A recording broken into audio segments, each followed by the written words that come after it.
Well, the US Secretary of State Antony Blinken has been in Israel meeting with Prime Minister Benjamin Netanyahu and other ministers, more or less urging them to go easier on Gaza. Blinken claims that the civilian death toll is too high and that Israel must stop taking steps that undercut Palestinians' ability to govern themselves effectively, quote unquote. But of course, Gaza is governed by Hamas, a terrorist organisation. So when he talks about allowing them to govern effectively, what is he talking about? A two-state solution, as the US wants, would only work without Hamas. And the only way to get rid of Hamas is to wipe them off the face of the planet. Joining me now from Israel is author Douglas Murray. Douglas, a pleasure as always. What is Blinken actually trying to achieve here? Good to be with you. It's a bit of a mystery in some ways, because the claim that he's making that there simply needs to be greater trust on both sides, as it were, in order to push for a two-state solution, and that it's within Israel's grasp to hand the Palestinian peoples in the West Bank and Gaza a sort of reputable social democratic government structure that allows them to thrive economically and socially. It's a complete fantasy. Everybody can see it's a fantasy, except it's certain people in the international arena who cling on to this very, very outdated model for dear life. There are very few people in Israel across the right or the left of politics who think that a two-state solution is remotely plausible at the moment.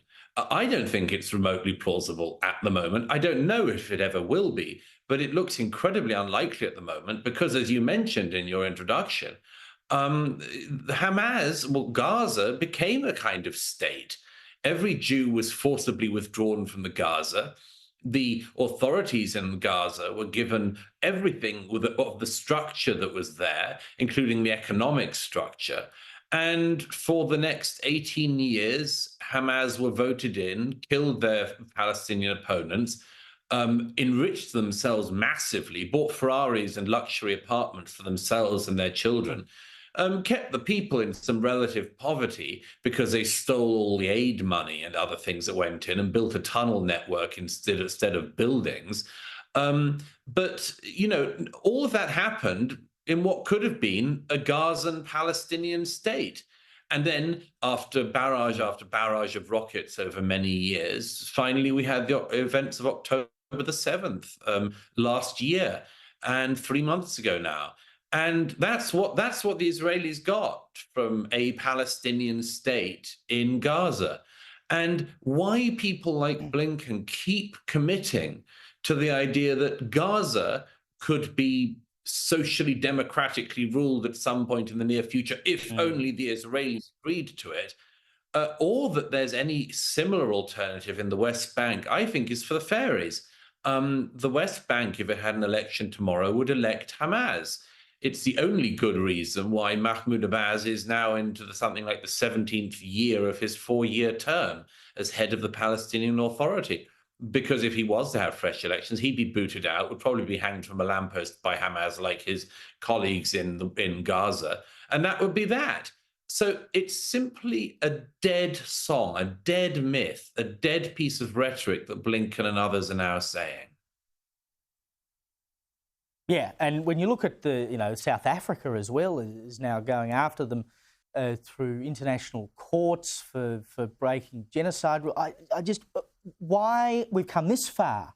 Why would we now start trying to dictate to Israel? Oh, go a bit softer over here. I think we all know where that ends, and it's not in a good place. By the way, South Africa. South Africa is a very, very, very anti-Israel country, and there's a very interesting reason for that, among other things, which is the South African government is so poor at running its own country. There are blackouts every day, electricity blackouts in major cities like Johannesburg. If you can't run your own country, you can always kind of bash Israel on the side as a way to excuse your own failings.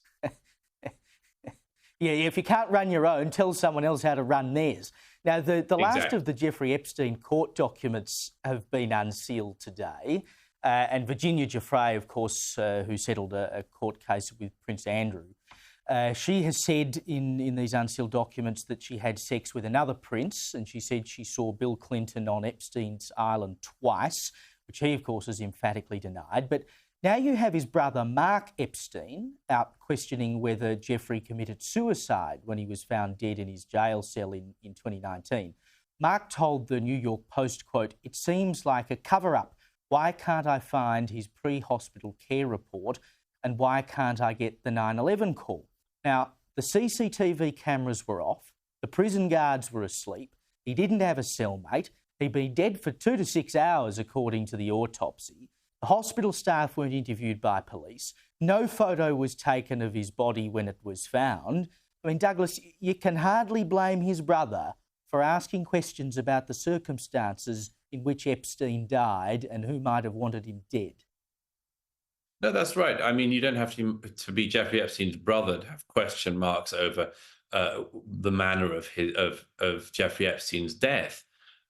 Everything about it was profoundly suspicious. The inquiry into it found, the prison inquiry found that it was just sort of multiple failings due to a systemic failure. I don't doubt at all there were plenty of systemic failings in the American prison system, as in most prison systems.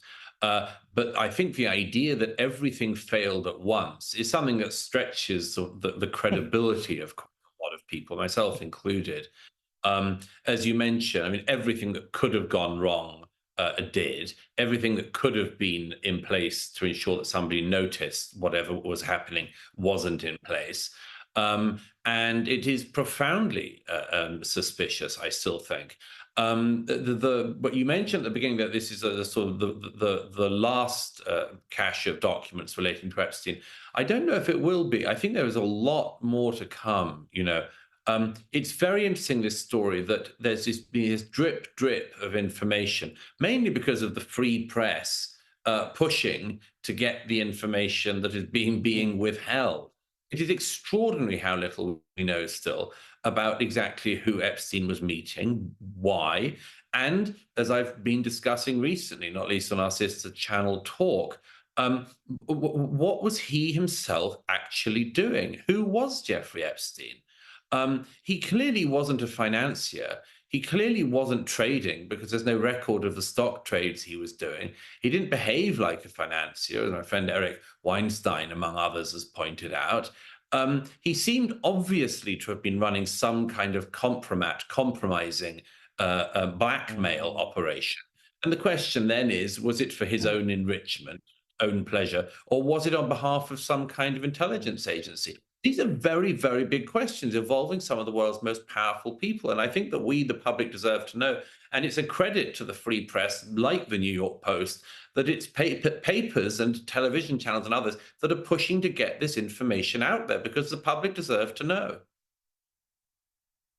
100%.